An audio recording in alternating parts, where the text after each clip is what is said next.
you understand? Like, the biggest risk Jeff Bezos took was being you. Your existence every day. That's how much of a negative it is.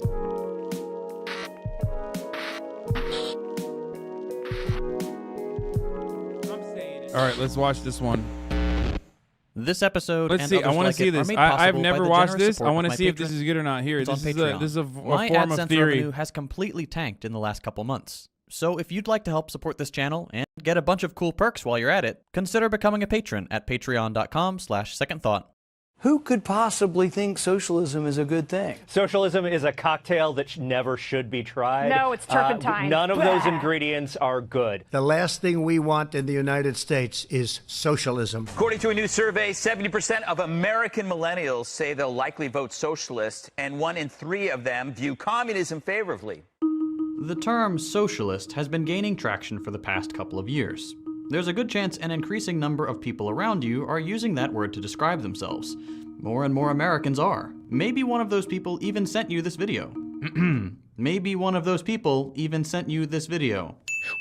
This video is about what people mean when they call themselves socialists. I'm going to be covering as much ground as possible in as little time as I can to give you a better understanding of a word we hear all the time, but that rarely gets explained all that well. And before we do, I know that at least a chunk of you will be coming in with a negative opinion of socialism, and that's totally fine. Feel free to voice that in the comments or the invisible to you but very real to me dislike bar. All I ask is that you stick around for a while after you do. Politics is all about disagreement, but to have meaningful disagreements, you need to know what it is you disagree with. Let's get started. Does Hasan consider himself socialist? No, I'm a capitalist, bro. I love fucking capitalism, dude. It's my favorite thing. It's like a kink, really. I love doing capitalism. The central idea that unites all socialists is maximizing freedom for everyone, regardless of who they are. Generally speaking, socialists want people to have the kinds of rights that ensure they have that freedom. The guaranteed right to education, healthcare, food, and shelter, to participate in and constitute democratic bodies, the right to free time and leisure. All of these are rights that increase our freedom and the extent to which we can flourish and live a good life. But it's not enough that these rights exist on paper.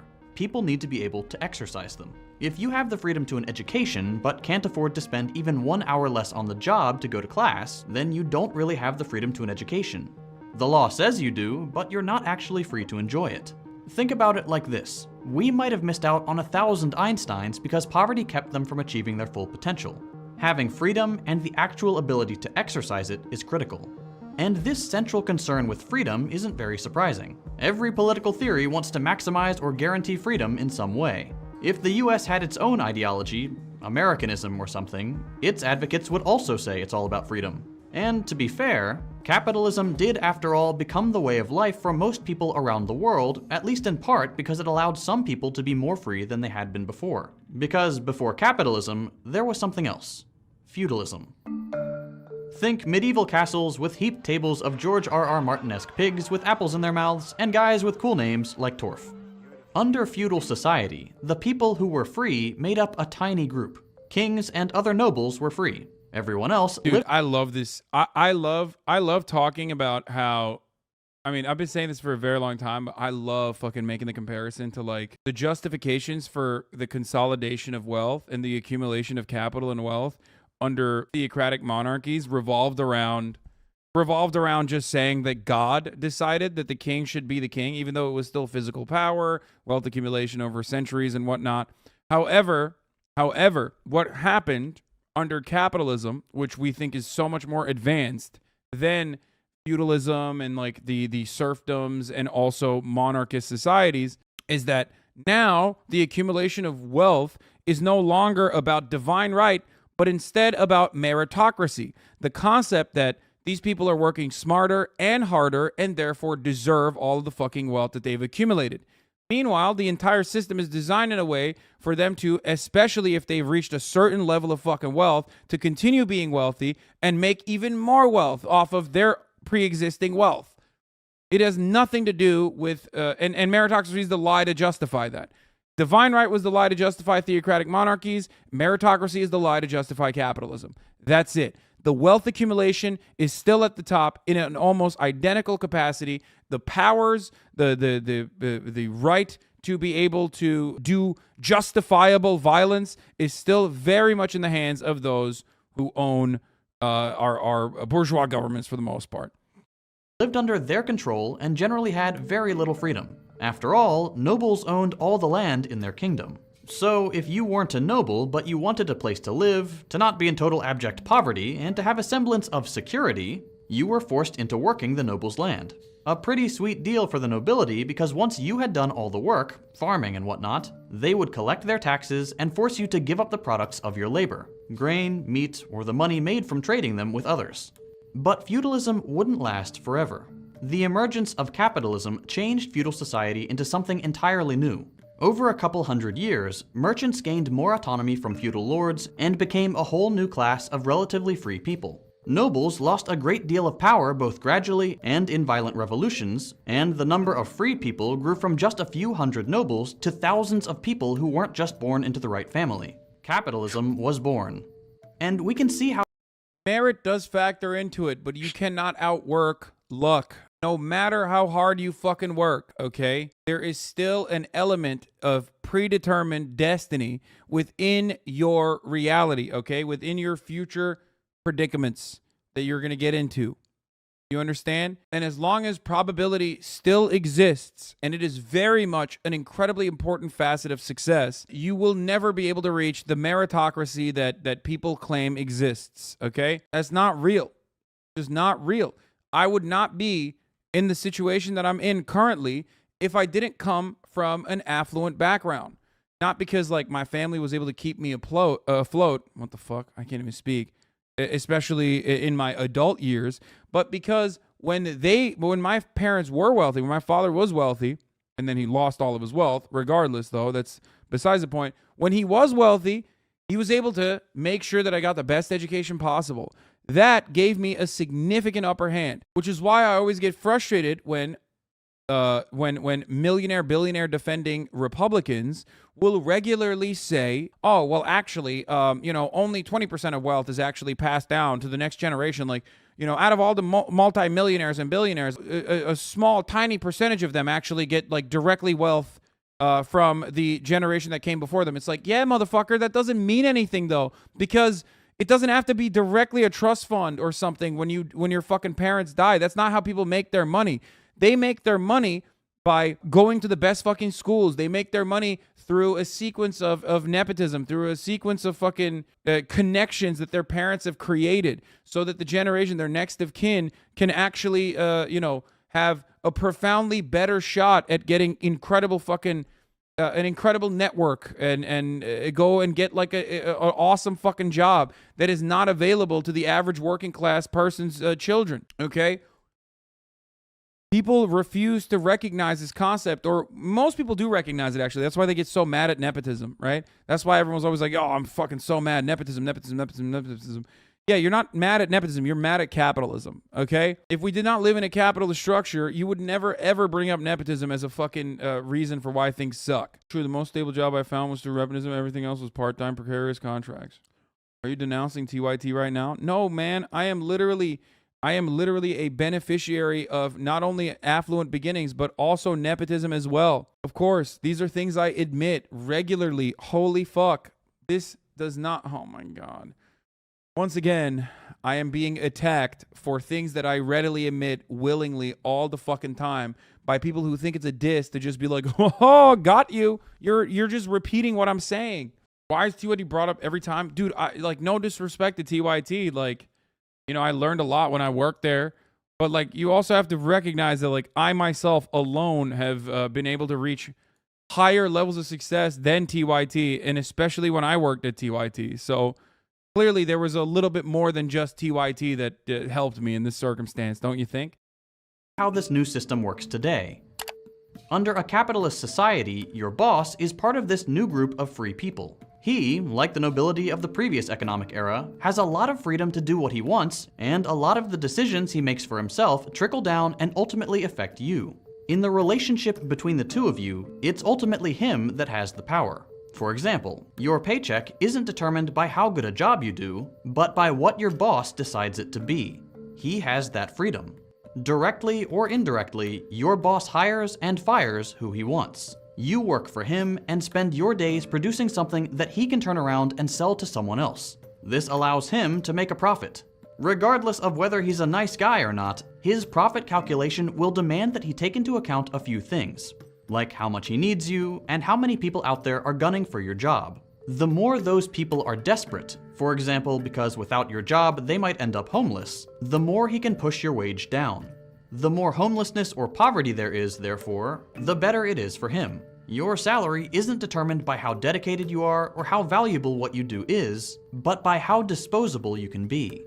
You can get up and protest him messing with your paycheck like this, but in the back of your mind, you know that if you push back too hard, you risk ending up with everyone else who is fighting to get your job. Under feudalism, people were made to work the noble's land and hand over the product of their labor. They had no choice and very little freedom to do otherwise. You work the land or you're gonna be in a world of hurt.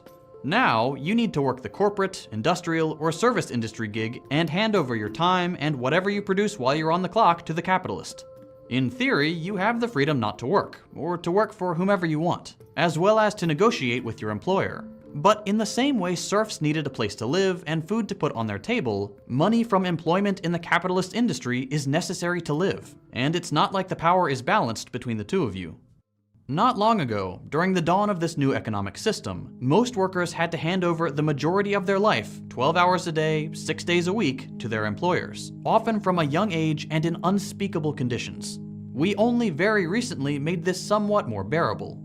The reason we haven't made even more improvements today is that capitalism did not actually represent much of a fundamental change from feudalism. The relationship of domination and coercion isn't all that different. It's just that this time, the size of the group with freedom is slightly bigger. A couple thousand instead of a couple hundred. And you don't necessarily have to be born into it. Yeah.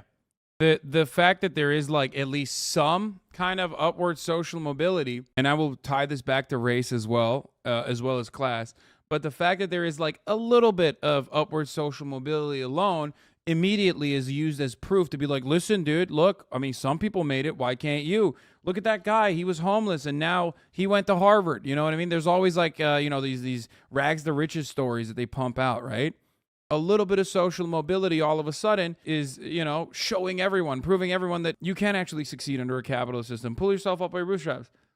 The exact same concept that is used against anti-capitalists is also used when it comes to race. How could you say that there's racism in this country? Don't look at all of the structural inefficiencies that is built into the system. Don't look at the criminal justice system. Look at the black person that's wealthy. See? He did it.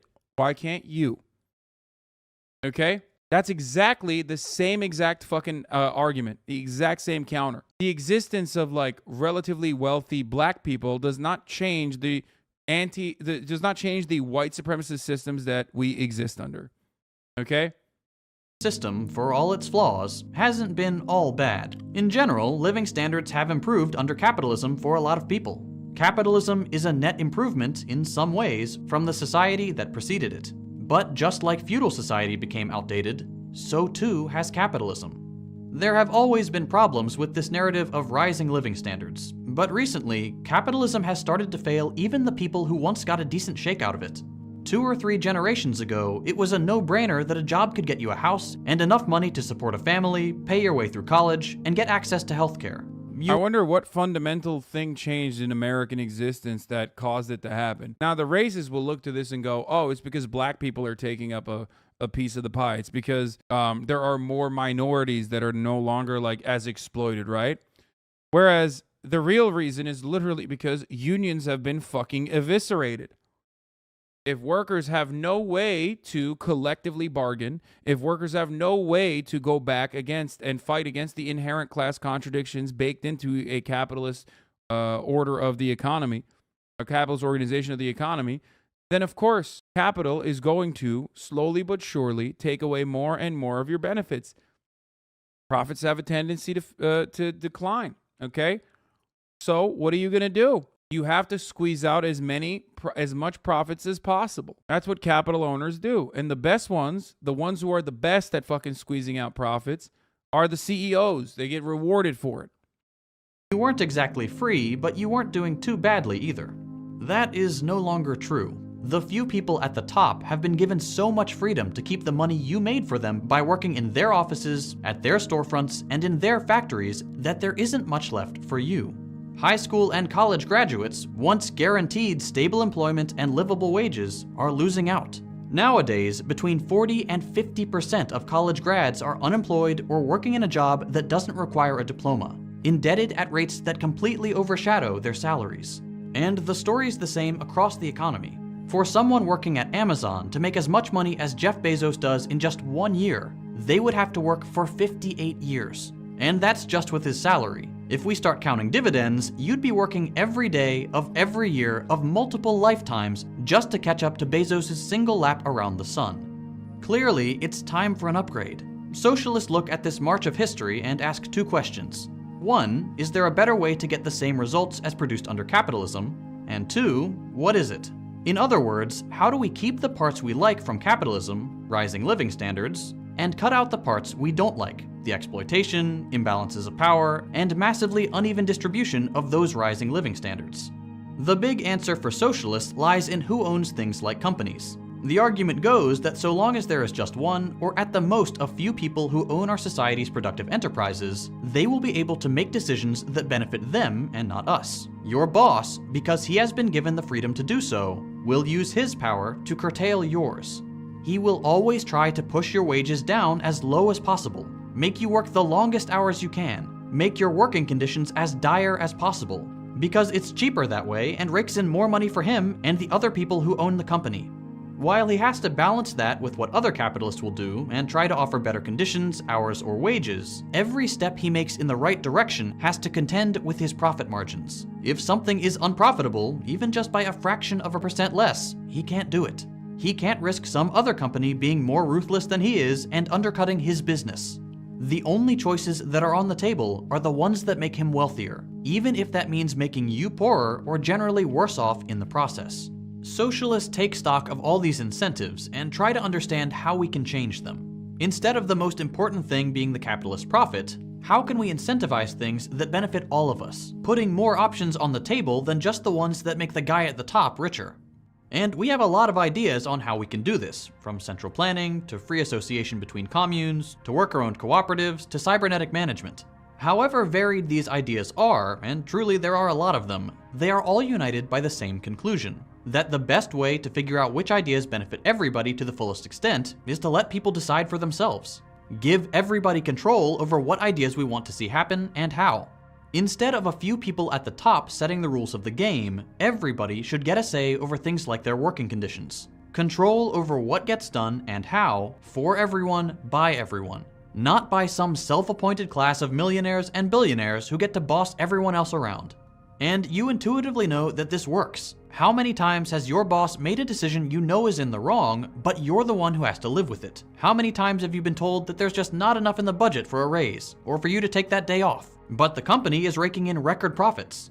How many decisions are kept behind closed doors until they blow up in your face? You might not always have the answers to every problem your company faces, but if the solutions of those at the top are so good, why are their decisions made behind closed doors? Why do they always make them better off and not you? Socialists understand that this isn't a system. And this process is so inherently undemocratic, which is why it's always weird when we fucking talk about, which is why it's so weird when we talk about like how much better we are than like, you know, older organizations. Oh man, we're so much better off than fucking living in a feudalist society. Like, come on. It's like, or we have a democracy in this country, unlike those other bad countries where there is no democratic process. Like, motherfucker, you spend 80% of your life inside of the fucking workplace, and another man you basically are not calling daddy is your daddy. Multiple men, as a matter of fact. They're telling you what you can wear, what you can't say, what you can't do. They're constantly telling you to do things that you don't want to fucking do, okay? And then they're making decisions on your life, like, they're making decisions on your life in an inherently undemocratic capacity, and you're supposed to sit there and go, yeah, you know what, this is actually appropriate, because, like, hey, guess what? I'm too stupid to make that decision for myself. I'm too stupid to make that decision for the entire company. We can't get together as an entire company and make this decision ourselves on where the profits should go. Where should we actually, should we invest it back into the business? Should we invest it back into a better compensation structure? Should we invest it back into, better benefits? Nope, can't do that. You're too stupid. You're a fucking worker. Okay? That's why the managers have to do it behind closed doors. Because if they were to do it in front of you, if they were to do it speaking about what they are going to do to you, you'd say, wait, hold on. I don't want that to happen. That's fucking bullshit. I should have a say in this matter. Why the fuck are we doing stock buybacks? This is bullshit. If we have cash on hand, how about we see some of that? We generated that value, right? No, wrong. That's why the capitalist dogma creates fucking workers, okay? They create servile workers, though, unfortunately. That makes anybody more free or makes things any more fair. Freedom is a two-way street. I can't be free to do what I want if you have the freedom to stop me from doing it. I can't be free if you make all my decisions for me. By all means, when something only affects you, you should be able to do what you please. But if things like my livelihood get involved, it's only fair that we all get a say. And it's becoming clearer to more people growing up today that their odds of living a decent life aren't as secure as they have been in the past. It's going to come down to a lot of luck whether you end up doing well for yourself and living what we might consider a normal life, even if you work really hard. But workers are not owners, shareholders, though. Yeah, they're not. They're considered stakeholders. Okay, and the only thing that is considered in the process, in the decision-making process, is actually shareholder value. Okay. But even though we see how our current capitalist society is leading us down this unfortunate path, curtailing our freedom, or more generally, how the system benefits from things like high unemployment, poverty, and low wages, it can feel scary or even just hasty to jump to socialism for the answer. We can recognize the flawed incentives and inherent economic instability of capitalism and still not know what to do about it. The historical record, after all, hasn't really proved that an alternative system works either. At least, that's what we've been told. But contrary to what is commonly believed, the performance of developing countries in the period of state-led development was superior to what they've achieved during the subsequent period of market-oriented reform. There were some spectacular failures of state intervention, but most of these countries grew much faster, with more equitable income distribution and far fewer economic crises during the bad old days than they have done in the period of market-oriented reforms. Moreover, it is also not true that almost all rich countries have become rich through free market policies. The truth is more or less the opposite. With only a few exceptions, all of today's rich countries, including Britain and the US, the supposed homes of free trade and free market, have become rich through the combinations of protectionism, subsidies, and other policies that today they advise developing countries not to adopt. Free market policies have made few countries rich so far and will make few rich in the future. That's a quote from economist Ha-Joon Chang in his book 23 Things They Don't Tell You About Capitalism. There's more interesting stuff in there, and it's a pretty casual read if you're interested. And he's not even a socialist, so you don't have to worry about consuming commie propaganda or anything. He's just honest about the shortcomings of capitalism.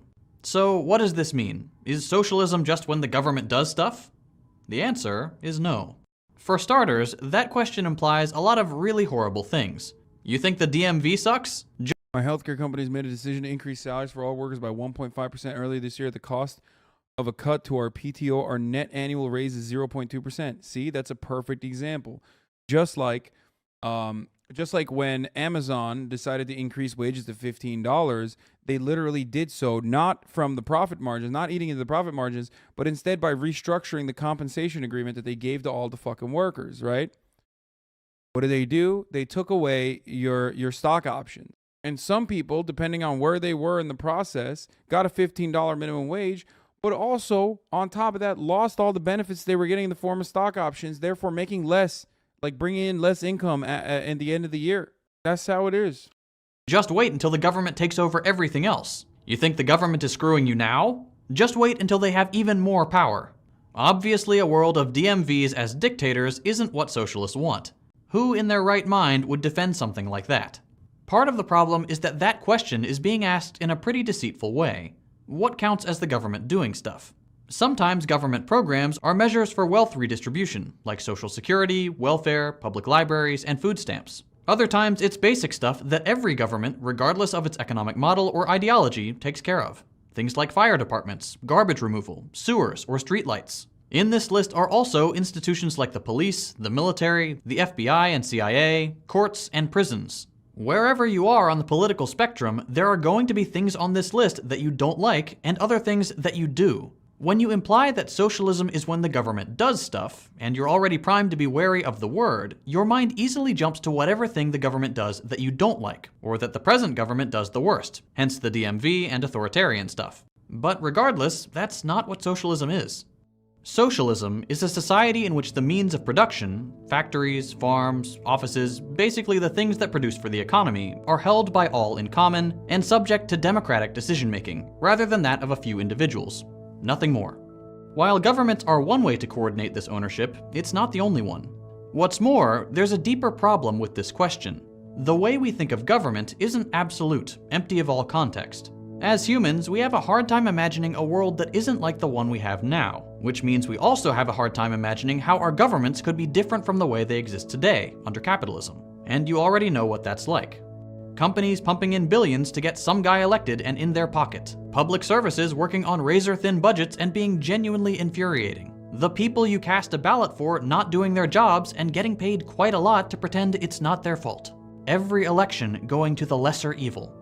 The default vision of government we all inherit is one of incompetence, unresponsiveness, corruption, and elitism. It benefits a select class of 1%ers and only tosses a few crumbs to the rest of us. The main promise that socialists have to keep is that we can turn this all on its head. That we can truly arrive at democracy, one that isn't awful and out of touch, by directly involving people in the democratic process at their job and stripping all the power away from the billionaires that sit at the helm of massive corporations with the power to lobby democracy away. That we can coordinate, through planning or otherwise, the production of things in such a way that we are producing according to our needs and desires, not for the profit of a select few. Profit-driven markets sometimes get this right, in all fairness, broken clock and all that, but are still very often terrible at delivering on our wants and needs. Hence why housing is so unaffordable for most people, why homelessness is always so high, why education is out of reach for millions, and why healthcare costs continue to skyrocket. The demand is there. Capitalism is terrible at providing the supply. The mission set out by socialists is to deliver on the promises of capitalism that capitalism can't actually provide. To give you and your loved ones the security, the stability, and the good life that you deserve and that is within our means to provide to all, were it not for a few leeches taking advantage of their undue power and getting in the way. Like, let's say socialism was never capitalist. Let's say society was never capitalist and was always socialist. What would be like the world be like? Would it not be technologically way behind because capitalism inspires innovation a lot? My friend, that is a lie told to you by capitalists. Every single world-changing innovation has come from people who have enough funds that they do not have to concern themselves with short-term profits and failure. The only thing capitalism does is unironically force people into short-term thinking, refusing to quite literally innovate. That's it. Yeah, famous capitalist Einstein. Internet, GPS, NASA, vaccines. Those are all publicly funded research. That's all public funding. With no interest in the profit motive whatsoever. It's one of the greatest lies told by capitalist corporations, actually. The idea that all of these things that are being created in the incredibly costly government facilities with no care or consideration for quarterly dividends and short-term profit-seeking interests. All of those things are actually the creation for profit. All of these things were done at the behest of profit. Why? Because capitalist corporations bought those things from the government or took those things from the government or still utilize those things that the government is offering and, put a fucking nice little shiny cone of paint on it. It's great. That's not how that works, man. But that's why, motherfuckers think Jeff Bezos invented delivery, The only thing Jeff Bezos invented is the top of the hour ad break. Here's a 1 minute ad break now. What's funny is capitalism actually drives development of the cheapest and fastest solutions rather than the best ones. The idea that without profit motive, we human beings are void of motivators that can't create out of passion, thirst for knowledge or advancement. Yes, that is capitalist dogma. That's capitalist dogma. That's it. We are closer to fascism right now than even social democracy. Socialism ain't happening anytime soon. I don't disagree. I don't. But I also believe that the only way to defeat fascism thoroughly, once and for all, is to not let it fucking breathe at all. And the only way to choke out fascism is through socialism. Fascism is a mechanism of control. Fascism is an extension of capitalism. Obviously, you can have like something resembling, I guess. I mean, you really can't. You really can't have like a workers' council back fascism. Like that's why I always laugh at like the idea of Nazballs, because you know nationalism in and of itself is anti-materialist. Like there is no definition that there is no tangible nationalism. It is like completely oxymoronic. It's like saying you're an anarcho-capitalist. If you're an anarchist, you believe in the abolition of unjustifiable hierarchies, right? You believe in the abolition of unjustifiable hierarchies. There is not the entire system of capitalism is designed around an unjustifiable hierarchy. And the same goes for like patriotic socialists or national socialists or whatever the fuck, right? I mean, it's not a real movement anyway, but it's such a silly one because socialism revolves around redistributing or seizing the means of production and controlling the means of production in a dictatorship of the proletariat rather than the dictatorship of the bourgeois, which is the capitalist organization of society. It is rooted within dialectical materialism. Nationalism, on the other hand, is an unnecessary distinction that is completely frivolous and, unironically, counter-revolutionary and reactionary. The idea that like you're different somehow from workers in another country that are also a part of the working class in another country, and that you should be able to exploit those workers in another country, specifically because you live in this other country that is national socialist or whatever the fuck, is a silly one. And history has shown time and time again that nationalism is actually the foundational principle of said movements, not socialism. It's just anti-communist. It always turns into an anti-communist, counter-revolutionary, reactionary movement. Is imperialism also basically capitalism? Well, one could say that it's the final state of capitalism. Imperialism, that is. It is a necessity under capitalism. The highest form. Think about that. Wow, those words, did you make those up? Yeah, totally. It wasn't someone else who said those words. Yeah, no, I made those up. I made words like that up myself. Of everyone getting a livable baseline to build upon. In short, no. Socialism is not when the government does stuff. You get to decide what gets done. You participate more directly than before in the decisions that affect your day-to-day life. Socialists aren't against competition. We're also big fans of innovation, but we don't want to see competition and innovation being used as excuses to push most people towards poverty and make the lucky remaining few ludicrously wealthy. Still, this all sounds well and good in theory, but socialism doesn't work in practice, right? And here we have to pause for a second and understand that socialism, like capitalism, exists on a continuum of policies and ideas. There is no fully capitalist experiment, just like there is no fully socialist experiment. Saying socialism doesn't work is as wrong-headed as saying capitalism doesn't work. More generally, though, it's not like there's a good experimental method to base that conclusion off of. It's not like we can take two countries, control for all their differences, and let them run loose with each economic model. No two countries are the same, start off from the same point, or exist in a vacuum. We can't compare country A to country B and call it a day. Socialist experiments often happened in countries that were poorer to start off with, and generally speaking had to contend with a global economy managed by capitalist adversaries. If this were a scientific experiment, it wouldn't get published. That being said, we can look to the archives of countries that have experimented with mostly socialist economics and see how successful they were, despite the circumstances. One place we might look is Salvador Allende's socialist Chile. Allende was a socialist who won the Chilean presidential election of 1970. In his few short years as president, and we'll get to why they were so short in just a minute, Allende brought incredible changes to Chilean society. He raised wages. Real wages increased by around 22% in the first full year of his presidency. The original 9/11. He lowered taxes. 35% of Chileans were no longer taxed at all. He reined in inflation, lowering it by over 10 points. He funded massive housing programs, building tens of thousands of affordable homes all across the country. Education also got a big boost, and enrollment at all educational levels grew. Universities in particular were made free, increasing enrollment by nearly 90%. Hospitals and other medical centers were opened across the country, particularly in underserved, rural, and poor areas. Allende extended maternity leave, doubling it from 6 to 12 weeks. Chile saw a dramatic decrease in poverty, and generally speaking, more people could more fully enjoy their lives. And interestingly enough, the bulk of this new economy was organized through Project Cybersign, a decentralized network of computers that would take anonymous, self-reported, and voluntary updates from workers in productive enterprises across Chile to identify areas where resources needed to be redirected. The democratic economy in Chile was highly responsive to fluctuating changes, and Chileans reaped the rewards. GDP grew. You probably want to see this, but I got a 6-figure job with a pension doing policy, regulatory work for one of the most progressive unions in the country, and it's partially because of you. Thanks, son. Oh, man, it's because of you, motherfucker. Thank you. Good shit.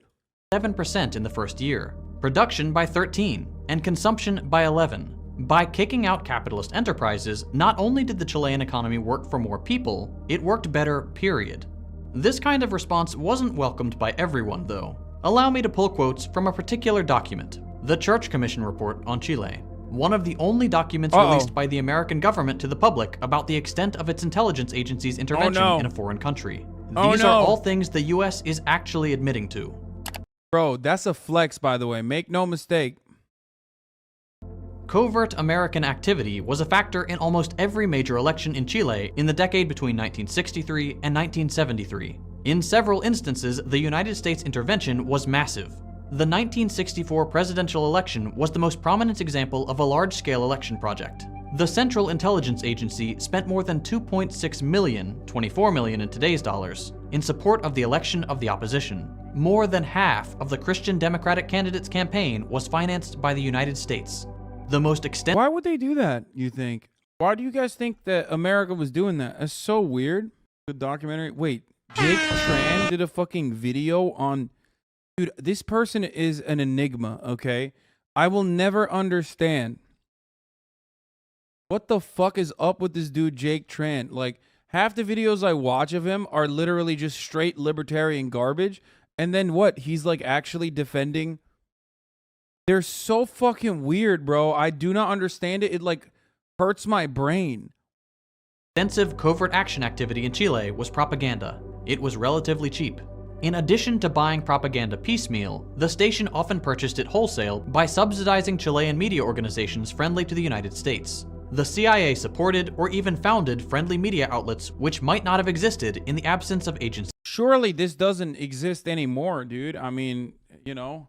It's just when we have like, we certainly would never have like an endowment for, I don't know, democracy and freedom building or something. Surely would never do such a thing in this day and age, right? I mean, we would never, this would not be like a national endowment like that. That would not happen, right? We would not have like free radio initiatives, if you want to call it that, you know? That are suspiciously called radio free, that are built by the Joe Biden's bike pedal. Thank you for the 5 gifted subs. Yeah, like free radio, radio free. That would not happen. Obviously, you're so silly. Like what's next? You're gonna tell me that like America's arm that does works under the State Department that does like aid, for example, is actually a way for the CIA to sometimes sneak in arms to countries under the guise that they're, you know, giving them fucking bread. No, that's like so dumb. You're so dumb. There's no political capital that you could purchase in other countries by like giving them aid. That's not a thing that could ever happen. What's next? You're going to tell me that like the American government literally tried to fucking build a fake Twitter in Cuba and then got their shit owned, and the express purpose of the fake Twitter that they built in Cuba was to subvert the Cuban government? No, that they would never spend money stupidly like that. Like they would never fund, I don't know, Cuban rappers with the hopes that like they could spark up a anti-communist counter-revolution in Cuba, for example. That would never happen. With the power of rap music, that sounds like some silly bitch shit. Like what? They thought like Lin-Manuel Miranda was gonna fucking, was going to destroy Cuba? Is that what they think? I mean, they would never do that with taxpayer money, of course. Everything I just said, I said sarcastically. The American government continues to do every single thing that I just said. It's well documented. It's not even a fucking like conspiracy theory or anything like that. They openly mention all the things that I've told you thus far. Support. The United States' covert efforts to affect the course of Chilean politics reached a peak in 1970. The CIA was directed to undertake an effort. You literally streaming a platform started by a rich capitalist who took a risk. Yeah, dude, his risk was so fucking vast. Thank God. Except he didn't fucking, he bought this platform, you idiot. That bald fuck literally got like what, $250,000 to like what, invent the concept of a fucking internet library? Is that, wow, revolutionary, dog. You know, do you just like go to your public library and go, oh, look at that. That's fucking crazy. The government's, what? This is like Amazon except free. What the fuck? Is that what you do? Do you just like walk into a fucking library and go, whoa! Oh, did they know this is happening? Did somebody know that this was happening? Right here, it's like Amazon but free, dude. What the fuck? Like, is that what you do? You're like, oh my God. I'm so glad that Jeff Bezos privatized what already exists in the form of a fucking public library, and then literally through a sequence of some of the most predatory capitalist practices became the single fucking monopolizing force on e-commerce, and then turned around and kept buying a bunch of shit, including this fucking platform, so that they could monopolize the live streaming sector. That's crazy, dude. Ugh! I love Jeff Bezos. I suck his dick every night. Oh my God, that's what you sound like, you bootlicking cuck. Holy shit. Real risk. You've been giving me money for 4 months. You haven't learned anything? What the fuck's wrong with you? That's crazy. Woo. No bid AWS contracts too. Yeah, I mean, Amazon has its tentacles and everything, so. Also, the risk that Jeff Bezos, Daddy Bezos, has, you want to know what the risk is for a capital owner? You want to know? It's going to hurt your feelings. It's becoming you. You're a fucking worker. Their largest risk of a capital owner, the largest risk that they're taking is going back to a lifetime of servile fucking working class existence, okay? That's it. It's not like when you lose your fucking business, you get killed. It's not like when you lose your business, they throw you in fucking jail, unless you're literally violating the law, okay? The biggest risk that a capital owner takes is to become a worker once again. And the reason why you, a dumbass fucking servile little piglet, it doesn't recognize the inherent contradictions there is because the system is designed in a way to make you think, oh my God, look at the risk. Look at the fucking risk. Such a big risk for him. Do you understand? Like, the biggest risk Jeff Bezos took was being you. Your existence every day. That's how much of a negative it is. Okay? That's crazy. That's crazy that being a fucking working class schlub, Joe Schmo, and then fucking turning around and being like, brother, man, Amazon took a big risk. Dude, you're literally, the risk is you. You are the risk. Living like you. To promote a military coup in Chile to prevent the accession to power of Salvador Allende.